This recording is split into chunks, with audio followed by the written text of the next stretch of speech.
Oza nshuti bavandimwe komeza gukurikirana ibyigisho bigenda bitambutswa n'Imana y'Imperuka Ministries. Imana ibaha umugisha. Mbere yuko dutangira icyigisho cyacu tubanza dusenga Imana.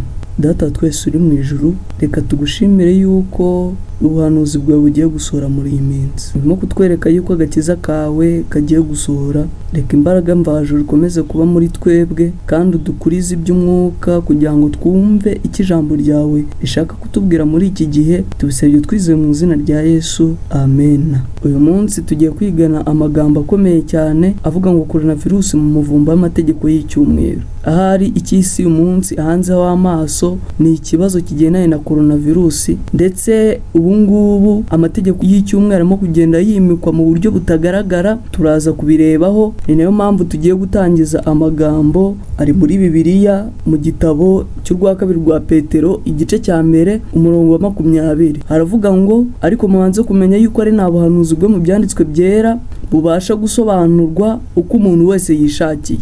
Bavandimwe, ntabwo umuntu uko yishakiye abasha gusobanura ubuhanuzi buri mu gitabo cy'Imana cyangwa se mu ijambo ry'Imana, ahubwo ngo kuko ari nta buhanuzi bwazanwe n'ubushake bw'umuntu, ahubwo abantu b'Imana bavugaga ibyavaga ku Mana bashoreye n'umwuka wera. Reka mbabwire nshuti bavandimwe yuko buri gihe mu gitabo cy'Imana cyangwa se muri Bibiliya ubuhanuzi burimo ntabwo ari uko abantu bavugaga ibiva mu bwenge bwabo, ahubwo byavaga kuri mwuka wera wabaga mu mitima yabo, ndetse bavugaga ibyavuga ku Mana. Ni nayo mpamvu mu kubusobanura ntago twebwe ubwacu twabasha kubusobanura, ahubwo ijambo ry'Imana ndetse na mwuka wera niwe ushobora kudusobanurira ubu buhanuzi. Tugiye gukomaza ku magambo ari mu byahishuwe kugira ngo twinjire mu cyigisho cyacu kivuga ngo coronavirus mu muvumba w'amategeko y'icyumweru. Ibyahishuwe igice cya 12 kigenda kitubwira uburyo mu ijuru habaye intambara, ndetse ku murongo wa 10 baravuze ngo numva irindi ijwi rivugira mu ijuru riti noneho agakiza karasohoye, gasohoranye n'ubushobozi n'ubwami bw'Imana yacu n'ubutware bwa Kristo wayo, kuko umurezi wa bene data ajugunywe hasi. Reka mbabwire uyu murezi wa bene data nta wundi ni Satani. None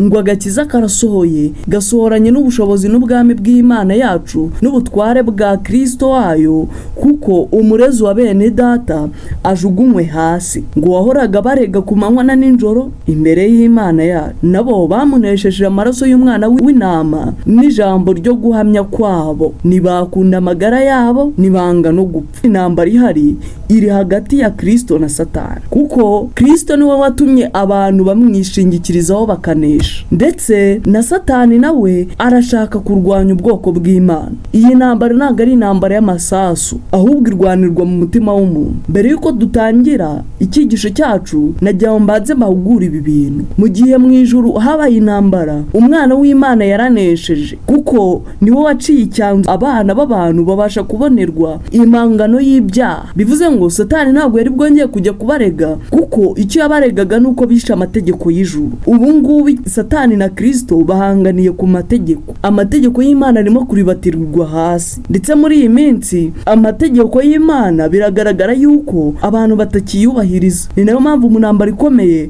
paje 458 baravuze ngo urusaku ruzagera ku mpera y'isi, kuko Uwiteka afitanye urubanza n'amahanga, azaburanya umuntu wese, nabo abanyabyaha azabagabiza inkota. Buri gihe cyose Imana ibona yuko amategeko yayo arimo kuribatirwa hasi, nta kindi kibaho nuko habaho ibyago. Ni nayo mpamvu bavuze ngo abanyabyaha azabagabiza inkota. Uwo ni Kristo. Mureke mbabwira yuko amategeko y'Imana arimo kuribatirwa hasi cyane.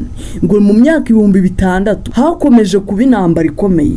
Umwana w'Imana n'intumwa ze zo mu ijuru bari ku rugamba bahanganyemo n'imbaraga z'umwijima, kugira ngo baburire, bamurikire kandi bakize abana b'abantu. Ijuru ryose ryitaye ku gakiza k'abari mu isi, kuko Satani ashaka gukura mu mitwe y'abantu amategeko y'Imana. Ese ibi ngibi bizashoboka? Ijuru ryose niyo mpamvu ryahagurutse, ndetse n'umwana w'Imana kuva yaranesheje Satani mu ijuru na hano ku isi arifuza yuko abantu batanyagwa n'umwanzi Satani. Niyo mpamvu bavuze ngo ijuru ryose ririfuza kubaburira, kubamurikira ndetse no kubakiza abana b'Imana. Ijuru ririfuza kugira ngo ribaburire, kuko ibyago bigiye gutera ku isi. ngo abantu bose bamaze kwihitiramo ababi bifatanyije na Satani mu mugambi wo kurwanya Imana. Murimo kubibona muri iyi minsi yuko abantu barimo kwerura bagasenga Satani mu buryo bugaragara. ubu ngubu abantu bose bamaze kwihitiramo ababi bifatanyije na Satani mu mugambi wo kurwanya Imana. Reka mbabwire yuko Imana igiye guhaguruka, kandi ubwo izahaguruka izacira urubanza abari mu isi kuko bishe amategeko y'Imana. nta kindi ni ukubarimbura. mbere yuko cyo ribarimbura hari ikintu kiba. mbere yuko Imana irimbura abantu, irabanza ikababurira mu buryo bw'amahoro ndetse no mu buryo bwo mu ntambara no mu mujinya ukomeye cyane. mwibuke muri Isiraheli hari igihe yabatumagaho abahanuzi. buriya bwari uburyo bwo kubakoreshereza iby'amahoro. Imana igakoresha amahoro kugira ngo izahure umunyabyaha. ariko iyo umunyabyaha yanze, nta kindi gikurikiraho ni ugukoresha intambara cyangwa se gukoresha ibyago kugira ngo umuntu yihute ahindukirire Imana. ngo igihe kirageze kugira ngo Imana igaragaze ububasha bw'amategeko yayo yaribatiwe hasi. reka mbabwire nshuti bene data yuko iki gihe kirasohoye, ubwo Imana igiye kugaragaza ububasha bw'amategeko yayo. intambara ubu ngubu irimo guhera ku mategeko y'Imana. amategeko y'Imana ndetse n'amategeko y'abantu nicyo ijuru ndetse na Satani bihanganiyemo. ntabwo iyo ntambara iri hagati y'Imana na Satani gusa, ahubwo iri hagati y'abantu. murimo kubyumva rero yuko intambara irimo kurwanwa hagati y'Imana ariko hifashishijwe abantu. twe kureba Satani nk'aho ari uzamanuka ngo arwane intambara hagati ye n'Imana. oya, Satani afite abambari be ndetse na Kristo agagira abambari be bakwiye guhamya neza yuko amategeko y'Imana yaribatiwe hasi kandi ashobora kubahirizwa. hari abantu benshi bumva yuko amategeko y'Imana kuyubahiriza bikomeye cyane bidashoboka. rero ngo Uwiteka afitanye urubanza n'amahanga, nabo banyabyaha azabagabiza inkota. reka mbabwire abantu bakurikize Satani ndetse n'umurongo abashyiraho wo kurwanya amategeko y'Imana, nta kindi kizakurikiraho nuko abanyabyaha Imana izabagabiza inkota. ese kubera iki? ni ukubera iki amategeko y'Imana Satani yihutiye kuyarwanya? tugiye kureba umumaro w'amategeko y'Imana. icya mbere, amategeko y'Imana ahishura ubushake bw'Imana ku nyokomuntu. ubushake bw'Imana ku nyokomuntu nk'uko muri Matayo igice cya 19 bivuga, nta kindi nuko duhabwa ubugingo buhoraho. rero ayo mategeko y'Imana niyo aduhishurira ubwo bugingo. ikindi amategeko y'Imana nuko ari ishingiro ry'isezerano hagati yacu n'Imana. amategeko y'Imana niryo sezerano Imana yashyizeho. ikindi nuko amategeko y'Imana yifashishwa nk'ihame ry'urubanza. mwibuke amagambo umubwiriza yavuze yuko amategeko y'Imana ari azashingirwaho mu gihe cy'urubanza. abantu bazaburanishwa mu rubanza hakurikijwe amategeko y'Imana. ni nayo mpamvu Satani yifashisha aya mategeko kugira ngo arimbure abantu benshi, kuko azi yuko bazatsindwa n'urubanza. ikindi gikomeye cyane nuko amategeko y'Imana ahishura icyaha icyo ari cyo. babwira hatariho amategeko y'Imana nta cyaha cyaba kiri mu isi. ni nayo mpamvu amategeko y'Imana ari yahishura icyaha icyo ari cyo, umuntu akabasha kukizibukira. rero Satani ashaka yuko tuba abanyabyaha kuko niwe nkomoko y'icyaha. arashaka yuko tuba abanyabyaha, kandi Imana yifuza kurimbura abantu kuko bakoze ibyaha. yifuza gukura icyaha ku isi. ni nayo mpamvu Satani ashaka kwimika icyaha mu isi kugira ngo nahakura icyaha azarimbure n'abantu kuko bimitse ibyaha mu isi. amategeko y'Imana ikindi cya gatanu gikomeye cyane ari nacyo tugiye kureberaho, ni uko akumira ikibi kandi agahesha imigisha. ndagira ngo mwibuke muri cya gihe cy'Abisiraheli, amategeko y'Imana igihe yubahwaga igihugu cyagiraga amahoro, ndetse mu gihe yasuzugwaga mu buryo bugaragara. mwibuke muri cya gihe umwami Ahabu ari ku ngoma, nuko abantu baje gukomeza basenga ibigirwamana byazanwe na Yezebeli. icyo Imana yakoze ni iki? nuko hajeho ibibi muri Isiraheli. imyaka 3 n'igice irashira nta mvura igwa, ndetse abantu bagira inzara ikomeye cyane. mureke mbabwira yuko amategeko y'Imana mu gihe yubahirijwe akumira ikibi, ndetse no ku isi iki kibi gihari ese kuko gikomoka ku mategeko y'Imana?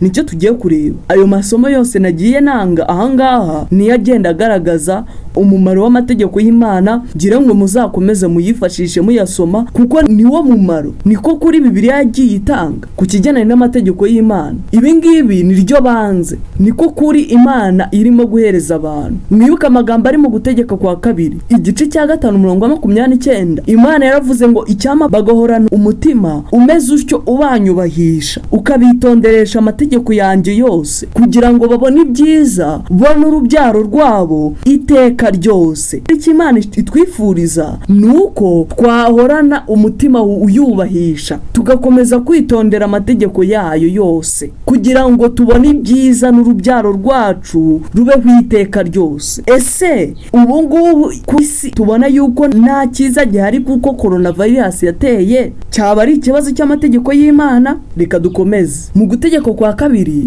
igice cya 5:6 turavuga ngo nuko mujye muyitondera muyumvire kuko ari ku bwenge bwanyu n'ubuhanga bwanyu mu maso y'amahanga azumva ayo mategeko yose akavuga ati nukuri iri cyanga rirakomeye, ni ubwoko bw'ubwenge n'ubuhanga. Amategeko y'Imana azatwubahisha nituyakurikiza. Amategeko y'Imana impamvu Satani arimo kuyatwangisha ndetse agatuma tutayakurikiza nta kindi n'ukubera yuko ni inkomoko y'ubwenge bwacu ndetse n'ubuhanga. Atuma ubwenge bwacu bugira ireme ndetse ubuhanga bwacu bukiyongera. Kubaha Uwiteka nibwo bwenge, rero ubwenge bwacu buziyongera binyuze mu kubahiriza amategeko y'Imana. Ndetse barakomeje ku murongo wa 7 baravuga ngo mbese hari ishyanga rikomeye rifite Imana iriri hafi nk'uko Uwiteka Imana yacu ituba hafi iyo tuyambaje? Namwe nimutekereze uburyo iyo tuyambaje idusubiriza amasengesho yacu. Nta rindi shyanga rero rikomeye nk'ishyanga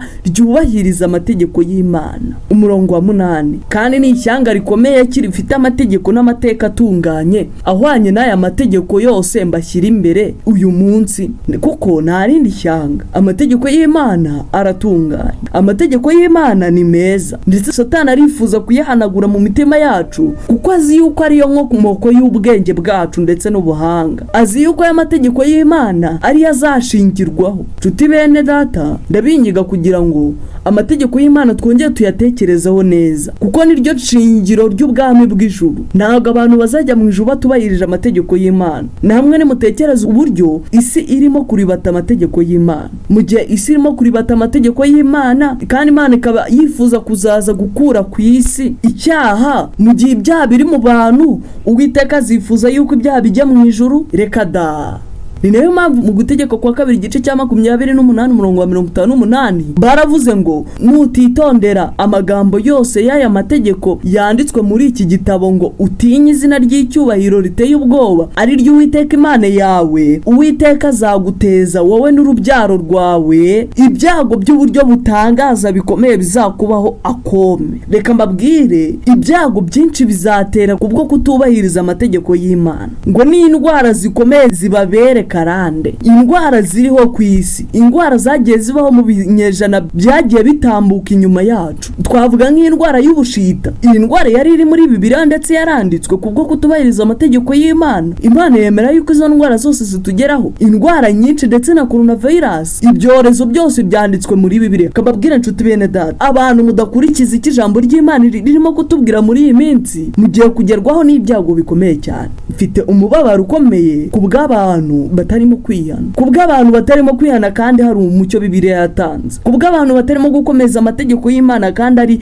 ariyo nkomoko y'ubwami bw'ijuru, ariyo atuma imitima yacu igira ireme. Umurongo wa 20 baravuze ngo Uwiteka azakoherereza umuvumo no guhagarika umutima no kwibwira ibyago bizaza. Ubu ngubu ibyago bihari ntabwo ari uko isi ifite ikindi kibazo kindi gikomeye, ahubwo nuko abantu batakurikije amategeko y'Imana. Nshuti mwene data, sinzi icyo urimo gutekereza uyu munsi, ariko icyo nshaka kukubwira nuko twagakwiriye kubahiriza amategeko y'Imana kuko ibyago byinshi bigiye kutuzaho. Ndetse Bibiliya yagiye itanga umucyo uvuga ngo ishyano rizakurikirwa n'irindi. Byumvikane yuko nubwo iki cyago cya coronavirus cyatewe nuko abantu bishe amategeko y'Imana, reka mbabwira yuko ntabwo bizarekera aho ngaho, ahubwo ishyano rizakurikirwa n'irindi, ibyago bikurikirane n'ibindi. Ndetse ahangaha baravuze ngo mu byo ugerageza gukora byose kugeza aho uzarimbukira ukamarwa vuba ugahora ibyaha bikomeye uzaba ukoze byo kwimura. Kubwo kwimura Imana tukimika imigambi ya Satani yo kwica amategeko y'Imana, Imana igiye kutwoherereza ibyago. Mbabajwe n'imitima yacu itigeze ihinduka, mbabajwe n'uburyo mutarimo kubyumva neza, mbabajwe n'uburyo abantu bakomeje kwica amategeko y'Imana. Ndetse murongo wa 21 baravuze ngo Uwiteka azaguteza mugiga. Mutekereze uburyo mugiga mu binyejana bishize yarimo guhitana abantu, kandi iyi mugigana n'ubu iracyariho n'ubwo itarimo guhitana abantu benshi, ariko iki cyorezo ntabwo cyacitse 100% mu isi. Niyo mpamvu anga bavuze ngo Uwiteka azaguteza mugiga itakuvaho ageze aho azagutsembera ugashira mu gihugu ujyanwamo no guhindura. Umurongo wa 22 Uwiteka azaguteza urusogobo n'ubuganga. Mutekereze uburyo ubuganga bwahitanye abantu benshi n'ububyimba bwa kumuriro. Ububyimba bwa kumuriro, mutekereze indwara y'ubushita mu binyejana bishize uburyo yahitanye abantu ndetse igahitana n'ibikomerezwa byo mu isi. Mu Bwongereza n'ahandi handi yagiye hitana abantu. Ibi bintu byanditswe muri Bibiliya ngo no kuma n'uruhumbu. Mutekereze uburyo ibigori birimo kugerwaho n'ibi byago. Nshuti muvandimwe, ngo bizakomeka bigezaho uzarimbukira. Reka mbabwire uyu munsi yaba twubahirije amategeko y'Imana mu ntambara ikomeye, paje ya 414. Ni ukubera iki? Ni iyihe nkomoko? Satani nanone akorera mu biremwa kugira ngo yigarurire abantu benshi batiteguye. Reka mbabwire, Satani afite imigambi yo guhirika ubwami bw'Imana hano ku isi, ngo yigishije amabanga y'imibereho y'ibyaremwe. Satani arimo gukoresha ikintu icyo ari cyo cyose cyatuma duteshuka tukava mu nzira Imana yifuza yuko tugenderamo, ariyo kumvira amategeko y'Imana. Ngo igihe yireka abana b'abantu nk'umuvugizi ukomeye ushobora kubakiza indwara zabo zose, ngo azateza indwara n'ibyorezo. Satani yereka abantu nkaho ari we ushobora kudukiza izi ndwara, kandi ni urimo kuziteza, ngo kugeza aho imidugudu n'ibirorori bisigara ari amatongo n'ibidaturwa. Mutekereze uburyo indwara iki cyorezo kirimo guhitana abantu benshi ibihumbi byinshi, ndetse n'ubu ngubu mu Rwanda tukaba tugeze ku bantu 100 banduye iki cyorezo. Rero ngo n'amagingwa ya ari ku murimo we. Satani arateza impanuka n'ibyorezo mu nyanja no ku butaka. Ibi bintu byari byarahanuwe mu gihe cyashize. Umuja w'Imana Elena White yari yarabihanuye muri kiriya gihe ngo umuraba ukaze, imyuzure. Mutekereze uburyo birimo kuba, inkuba, imiyaga y'ishuheri, kubura epfo na ruguru muri rubanda, ibishyitsi hirya no hino, kandi mu buryo bwinshi. Imbaraga ze ziri ku murimo, imbaraga za Satani ziri ku murimo. Ni iyihe mpamvu? Ese bizarangira bite? Ni uwuhe mugambi Satani afite?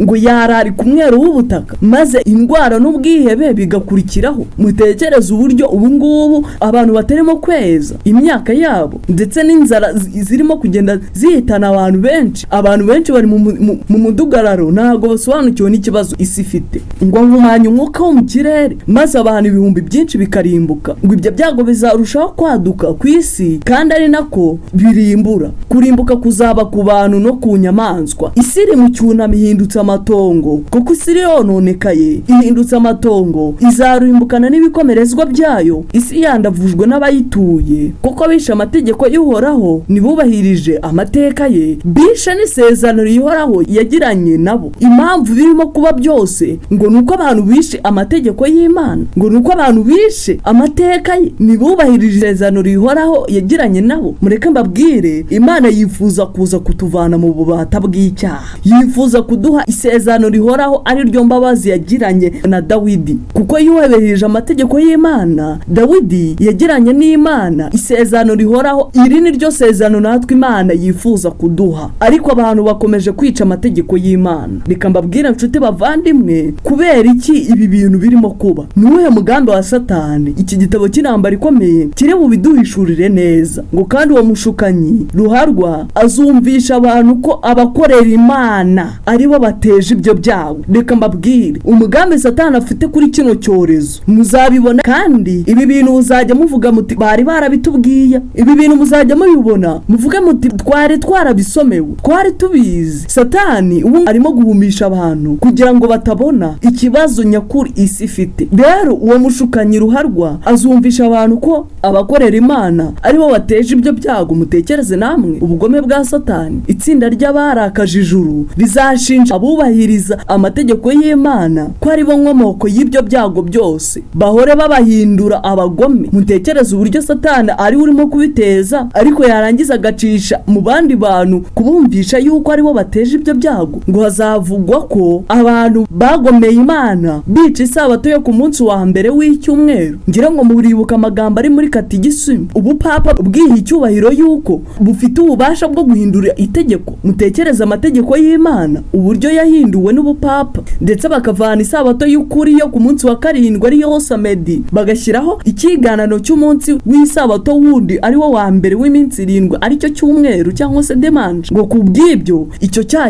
cyateje ibyorezo. Mutekereze uburyo iki cyorezo kigiye guhita gikomorerwaho kuvuga yuko abana batubahirije amategeko ndetse bakica isabato yo ku cyumweru, ngo akaba aribo bateje ibyorezo. Biratangaje kubona Elina White yarabyanditse. Rero iki cyorezo kirimo kukururira amategeko y'icyumweru kugira ngo ajye mu bikorwa, ndetse abihisi biyumvishe yuko ikibazo isi ifite ari uko abantu bakomeje kwica itegeko ryo kubahiriza icyumweru. Tuti bavandimwe, mukomeze kuba maso. Ngo hazavugwa ko abantu bagomeye Imana bica isabato yo ku munsi wa mbere w'icyumweru ari wo dimanche. Kubw'ibyo icyo cyaha cyateje ibyorezo bikazahagarara ari uko umunsi w'icyumweru umaze guhatirwa abantu bose, kandi ko abakomeza gushyigikira itegeko rya kane baba batesheje umunsi w'icyumweru cyubahiro cyawo. Kandi mwibuke yuko uyu munsi w'icyumweru naho muri Bibiliya tuwusanga, ngo ndetse no kubahungabanya umutekano w'igihugu, kuko bakibuza umugisha w'Imana kandi bakadindiza ubukungu bwacu. Boreka mbabwire, ibi birego bijya gukirwa ku bantu b'Imana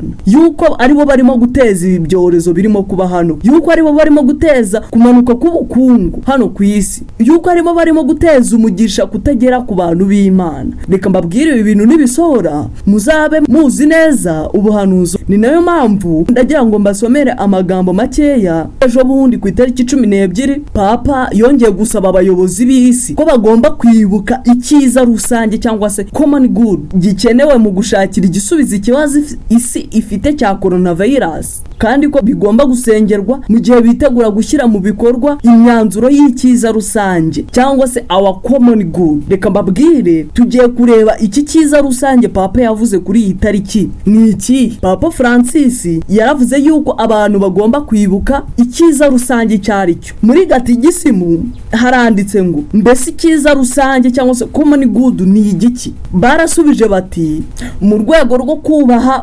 ubwisanzure mu by'iyobokamana ndetse n'icyiza rusange common good gihuriweho na bose, abakristo bakwiriye kuziririza umunsi w'icyumweru hamwe n'indi minsi mikuru ya Kiliziya Gatolika nk'iminsi itegetswe n'amategeko ya leta. Icyiza rusange nta kindi ni ukubahiriza amategeko y'icyumweru, kuko niho amadini menshi ahuriyeho. Abantu bagiye kwihatira kuvuguruza icyo Imana yavuze, bashyiraho umunsi w'icyumweru n'itegeko ryiza. Rero Papa Francis yongeye gusaba abayobozi b'isi ko bagomba kwibuka ko icyiza rusange gikenewe mu gushakira igisubizo ikibazo isi ifite cya coronavirus, kandi ko bagomba gusengera mu gihe bitegura gushyira mu bikorwa imyanzuro y'icyiza rusange. Iki cyiza rusange tubonye yuko ari icyumweru. Mutekereze amagambo yo nabasomeye ngo hazavugwa ko abantu bagomeye Imana bica isabato ku munsi wa mbere w'icyumweru dimanche. Kubw'ibyo icyo cyaha cyateje ibyorezo. None tubonye papa arimo kuvuga ngo bagomba gukurikiza icyiza rusange kugira ngo babone igisubizo cy'ikibazo cya coronavirus. Bivuze ngo iki cyorezo cya coronavirus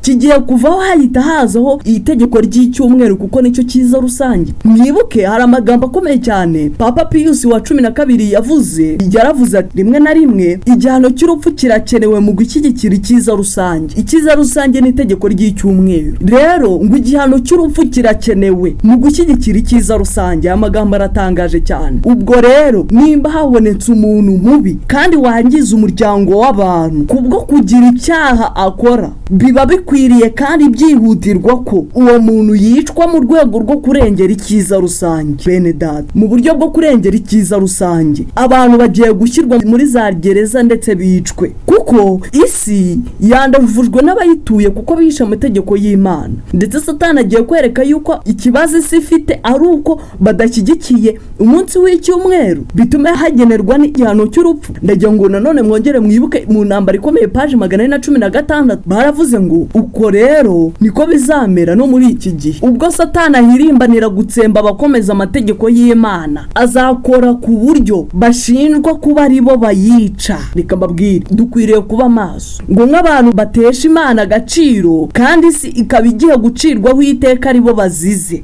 Icyaha ab'isi bafite kigiye kuvanwaho gishyirwe kuri twebwe abubahiriza amategeko y'Imana. Ntabwo Imana izigera ihata ubushake cyangwa umutima w'umuntu, nyamara Satani we kugira ngo abone uko yigarurira abadashobora koshya yitabaza ubugizi bwa nabi. Mutekereza uburyo Papa Pius yavuze yuko igihano cy'urupfu gikenewe mu gushyigikira itegeko ry'icyumweru, ngo kubera ubwoba cyangwa agahato yihatira gutegeka umutima w'umuntu kugira ngo amuramye. Iki nicyo Satani agiye gukora, kuko abantu benshi bakomeza kubahiriza amategeko y'Imana. Satani umugambi urimo kugenda utagera ku ntego, ni nayo mpamvu azifashisha ubugizi bwa nabi, ngo kubera ubwoba cyangwa agahato yihatira gutegeka umutima w'umuntu kugira ngo amuramye. Kugira ngo agere kuri uwo mugambi akorera mu idini no mu butegetsi bw'isi. Akorera hehe? Mu idini no mu butegetsi bw'isi. Wibuke amagambo akomeye cyane Papa Pius yavuze ngo ubwo rero nimba habonetse umuntu mubi kandi wangiza umuryango w'abantu kubwo kugira icyaha akora, biba bikwiriye kandi byihutirwa ko umuntu yicwa mu rwego rwo kurengera icyiza rusange. Mureke tube maso, mureke tube maso kandi dusenge. Ahagurukiriza ubutegetsi guhatira abantu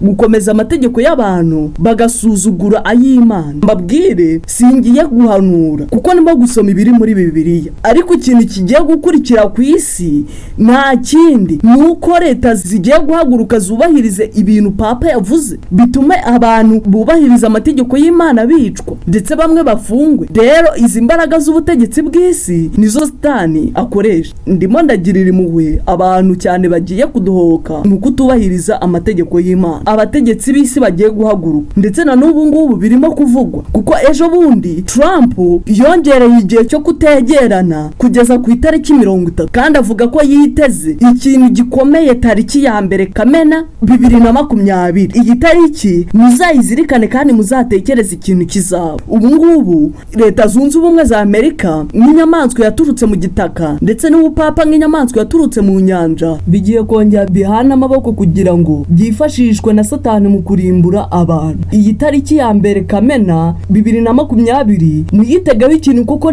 nicyo gihe hazabonerwa umuti w'ikibazo cyugarije isi. Mugerageze kino gihe kugira ngo mube maso. Ndifuriza cyane buri muntu wese kugira ngo yongere yihatire gusoma ibiri muri Bibiliya. Amagambo ari mu byahishuwe mwongere muyatekerezeho, igice cya 13 umurongo wa 12 wa 16 n'uwa 17. Ahangaha bari barimo kuvuga ku nyamaswa, baravuze ngo itegekesha ububasha bwose bwa ya nyamaswa ya mbere mu maso yayo, ihatira isi n'abayirimo ngo baramye ya nyamaswa ya mbere yakize uruguma rwahishe. Ubu ngubu iki gihe nicyo kigiye gusohora, aho tugiye guhatirwa kugira ngo turamye ya nyamaswa. Iyo nyamaswa nta yindi, kuko n'ubwami bwa Roma. Tugiye guhatirwa kuramya ubwami bwa Roma, kandi ibyo ngibyo bizasozwa na Leta Zunze Ubumwe za Amerika. Ntago newe ubwoba bwo kubivuga, ntago naterwa ubwoba, kuko Yesu yavuze ngo ab'isi nibabanga mumenye yuko nanjye babanje kunyaga. Rero sinaterwa ubwoba yuko ab'isi banga umuntu, kuko na Yesu ubwe nawe yanzwe n'Abayuda abitwaga yuko basangiye idini rimwe, abitwaga yuko ari baje gukiza, nabo baramwanze. Umurongo wa 16 baravuze ngo itera bose aboroheje n'abakomeye n'abatunzi n'abakene n'ab'umudendezo n'ab'imbata gushyirwaho ikimenyetso ku kiganza cy'iburyo cyangwa mu ruhanga. Abantu bose bakwiriye kujya munsi. Satani azakoresha ubupapa kugira ngo barengere icyiza rusange, cyangwa se kugira ngo bahatire abantu gushyiraho ikimenyetso cy'inyamaswa. Abantu bazahatirwa kugishyira mu kiganza cy'iburyo. Mu kiganza cy'iburyo ni gushyira mu bikorwa ibyo nyamaswa ivuze. Nta kindi izaba irimo kuvuga cyetse guhatira abantu kubahiriza umunsi w'icyumweru, ndetse no mu ruhanga abantu bagahatirwa gushyirwa ikimenyetso. Abantu bakumva yuko bakwiriye kubahiriza itegeko ry'icyumweru mu bwenge bwabo. Umurongo wa 17 baravuze ngo kugira ngo hatagira umuntu wemererwa kugura cyangwa gutunga keretse afite ikimenyetso cyangwa izina rya ya nyamaswa cyangwa umubare w'izina rya. Abantu bakurikiza amategeko y'Imana bagiye guhura n'akarengane gashishana, kugeraho abantu bazabura ibyo kurya. umva muri iki gihe twagakwiriye gusenga Imana cyane kandi dushimikiriye, twagakwiriye kuyisaba imbaraga kuko ibigeragezo biri imbere yacu birakomeye cyane. ubu ngubu ikimenyetso cy'inyamaswa kirimo gushyirwa ku bantu, abantu batangiye kwakira imbaraga z'umwijima mu mitima. mbega uko abana b'Imana bifuza kuzaba mu ijuru bo bari bakwiriye kubabera. Elena White yari yarabivuze mu kwitegura akaga gaheruka, paje 155, yaravuze ngo iyamamazwa ry'icyumweru ririshakashakira inzira ahatagaragara. rero iyamamazwa ry'icyumweru ririmo ririshakashakira inzira ahatagaragara, aho abantu bose barimo kumva badamaraye. ese ikibazo gishingiye hehe? abayobozi barahisha ingaruka nyakuri zaryo, barimo guhisha ingaruka nyakuri ngo kandi benshi mu bafatanya nabo muri ibyo ntibabona ubwabo icyerekezo cy'umuraba ukaze kandi utigaragaza. mureke mbabwire, ubu ngubu hari n'abayobozi bamwe batazi ibyo barimo, batazi icyerekezo cy'ibi bintu birimo kuba ku isi, ariko abantu biga ijambo ry'Imana buri munsi bakaba babisobanukiwe.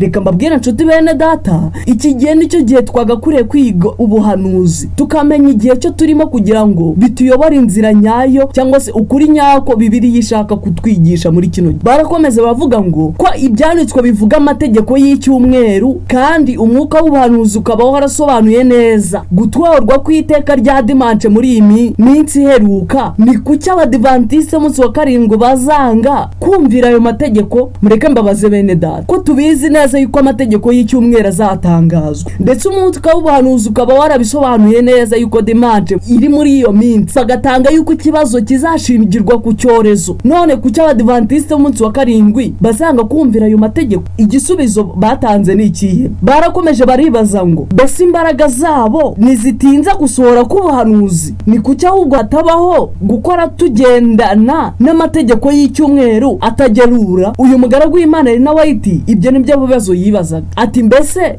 abadivantiste munsi wa karindwi ntabwo barimo kuzitira gusohora k'ubuhanuzi? bakwemeye bagaca bugufi bakumvira itegeko ry'icyumweru? baravuze ngo mbese abadivantiste munsi wa karindwi bakorana n'Imana mu gihe banyuranya n'ibihe bikomeye byahanuwe? ndetse kandi ni kuki Imana yemera ko amategeko y'icyumweru abaho? ibibazo namwe ndabizi murimo kubyibaza mu mitima yanyu, murimo kwibaza impamvu Imana yemera yuko amategeko y'icyumweru abaho, murimo kwibaza impamvu abadivantiste munsi wa karindwi bazakomera. ni ukubera iki? kuri paje 157 mu gitabo cyo kwitegura akaga gaheruka, ngo umuja w'Imana yarasubije ngo mu bwenge buhanitse bwayo, iyo ni Imana, ngo Imana iradutambutse kure, ngo yemeye ko icyo kibazo cya dimanche kiza mu mwanya wa mbere kugira ngo isabato y'itegeko rya kane ishyirwe imbere y'inama nshingamategeko. namwe nimutekereze, uhereye mu binyejana bishize abantu bakomeje kubahiriza itegeko ry'icyumweru, mu binyejana abantu bakomeza kubahiriza amategeko y'icyumweru batazi itegeko ry'isabato iryo ari ryo. rero Imana izemera yuko uwo munsi wa dimanche uza mu kugira ngo isabato y'itegeko rya kane ishyirwe imbere y'inama nshingamategeko, bityo abayobozi b'amahanga bashobore kwita ku buhamya butanzwe n'ijambo ry'Imana burengere isabato nyakuri. reka mbabwire, mu gihe abantu bazashyirwa imbere y'inkiko, imbere y'amashingamategeko kugira ngo abantu bagaragarizwe ukuri nyako, abantu bazasobanura isabato nyakuri nta handi bazashingira mu ijambo ry'Imana muri Bibiliya, kuko niyo itugenga, niyo dukwiriye gushingiraho mu gihe turimo kuvuga isabato nyakuri yariyo. ukuri kwa dimanche cyangwa se umunsi wa mbere w'icyumweru nta na hamwe uzasanga wanditse muri Bibiliya, kandi ijambo ry'Imana niryo dukwiriye kugenderaho turimo kuburira abari mu isi ngo nimba ubwo buhamya butabahindura buzabaciraho iteka. inama nshingamategeko, abayobozi benshi, inama nyinshi, abantu benshi bazahurira hamwe kugira ngo bumve abantu bagiye kwiburanira nta n'abavoka bo bafite. gusa reka dushime Imana yuko hazaba hari umwavoka wo mu ijuru, uwo ngo ni Yesu Kristo uhora uturengera, ndetse no kuva kera kose wahoze aturengera. abo bantu bazaba barimo kumva ibyo ngibyo mu gihe uko kuri kutazabahindura kuzabaciraho iteka. rero Imana izatanga ubwo buhamya ari ukugira ngo abantu bemere koko yuko isabato ari itegeko ry'Imana, abayobozi batigeze bagibwaho n'umucyo babashe gusobanukirwa yuko iryo tegeko riri muri Bibiliya. hari igitabo cy'inyandiko z'ibanze nanone Elena White yanditse mu kuri paje yaho ya 44 ku cyigisho kivuga ikimenyetso cy'inyamaswa. baravuze ngo nanone nabonye ko ibyago 7 by'imyaruka bigiye gusukwa ku badafite ubwihisho, ubwo murimo kubona isi zaduhindukira, isi gahindukira abagaragu b'Imana bita yuko rabo nyirabayazana, ariko nubwo bazahura n'akarengane gashishana, hakabaho urupfu, abantu bakarenganwa kugira ngo bubahirize itegeko ry'icyumweru ariko byange. Reka mbabwire nanone ikizakurikiraho ni ibyago 7 bizagera kuri abo ngabo babarenganyaga. Reka mbabwire ni ibyago 7 bizagera kuri abo ngabo batumvishije icyo Imana yavugaga, ngo nyamara abisi babifataga nkaho ari ibitonyanga byinshi by'imvura byendaga kugwa. Ibyago 7 hari igihe tutabisobanukirwa, hari ibyago 7 tubyumva tukumva tutazi byari byo, ariko ndashaka kubahishurira ibyago 7 bizatera. Nubwo abagaragu b'Imana bazagibwaho n'umuvumo ndetse n'akarengane gashishana bitewe n'abisi bazaba barimo kubatoteza, ariko abisi bazaba barihatiye kumvira amategeko za leta ndetse n'ubupapa yo gushyiraho icyumweru, bazagibwaho n'ibyago 7 by'imperuka. Reka tubisobanukirwe ibyo byago 7. Ngo nyamara abisi babifataga nkaho ari ibitonyanga byinshi by'imvura byendaga kugwa. Ibyago 7 bizaba birusha imbaraga akarengane, aho kugira ngo twemere twumvire ubupapa ndetse kubahiriza itegeko ry'icyumweru, byarutwa rwose tukagendera mu mugabane w'abazubaha Imana nubwo bazatotezwa, ariko nitubyirwaho n'ibyago 7. Katwumva uko Ernest yabivuze, ngo nabashishijwe kwihanganira kureba uburyo buteye ubwoba ibyo byago 7 by'imyaruka byari bimeze, ari nabyo umujinya w'Imana. Ibyo byago 7 byari bimeze bite? Nabonye ko uburakari bwayo bwari bukomeye ndetse buteye ubwoba. Uburakari bw'Imana buzigaragariza ku byago 7. Ngo kandi iyo Imana irambura ukuboko kwayo cyangwa ikakuzamura bitewe n'uburakari, abatuye isi bajyaga kuba nkaho batigeze babaho namba. Imana ifite ububasha bukomeye ndetse irimo gushaka yuko twitwihanganira, yiteze yuko hatagira n'umwe urimbuka, ahubwo ishaka yuko twese twihana. Ubwo bajyaga kubabazwa n'ibisebe bidakira kandi bikomeye byashoboraga kubagwira, bityo ntibabone ubarokora, ahubwo bajyaga kurimburwa nabyo. Amategeko y'icyumweru nubwo arimo gushyirwaho, abo ngabo nabo bazagibwaho n'ibyago 7.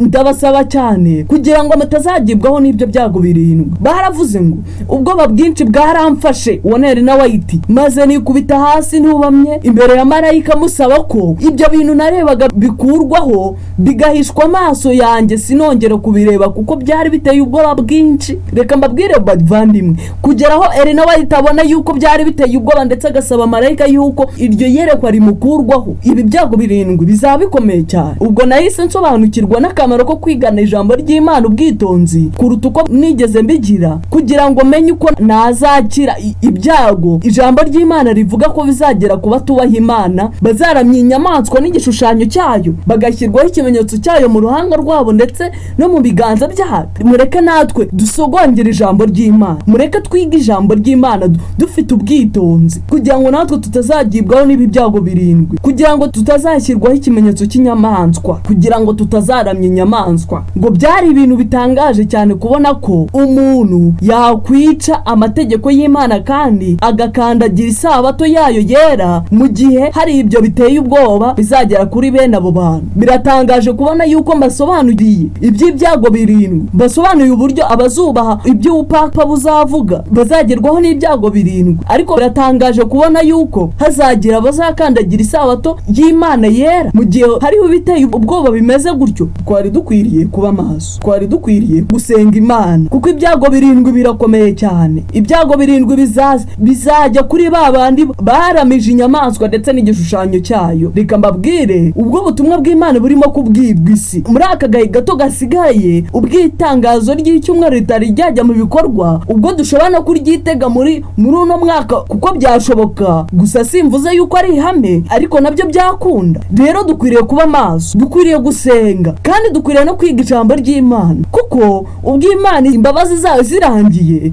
nibwo ibyago 7 bizatera. Mutekereza uburyo ibyago 7 bizaza imbabazi z'Imana zararangiye, abantu nta kintu na kimwe bategerereje hano ku isi keretse gucirwaho iteka. Mutekereza uburyo ibyago 7 bizababaho, mutekereza uburyo ubwo Yesu azabaje bazabura ubwihisho, mutekereza uburyo bazarimburwa umuriro w'amazuku. Reka mbabwire ibyago byinshi biri ku bantu bazubahiriza iri tegeko ry'icyumweru. cyumweru twari dukwiriye kuba maso. Ubwo ubupapa ubuprotestant bugiye kongera bukihuza ndetse bakongera bagahana amaboko, mbega uko twari dukwiriye kubabera, mbega uko twari dukwiriye gushishikarira kumva iki ijambo ry'Imana ritubwira, mbega uko ubwoko bw'Imana bwari bukwiriye gusenga kino gihe giheruka. Tugeze mu gihe cya nyuma, sinzi nimba murimo kubireba, tugeze aho umwana arira nyina niyumve. Dukwiriye kuvuga cyane, tugashyira hejuru, tukarira cyane nk'ukuntu Yeremiya yabikoze ngo wama iriba ry'amazi rikava mu maso yanjye, ndirira ubwoko bwanjye butihannye. Yesu agiye guhaguruka ku ntebe y'imbabazi. Mureke muri iki gihe aka gato ko dufite dutekerereze ku bugingo bwacu, turengere ubugingo bwacu kuko buri mu kaga. Tugire uruhare mu gukurikiza isabato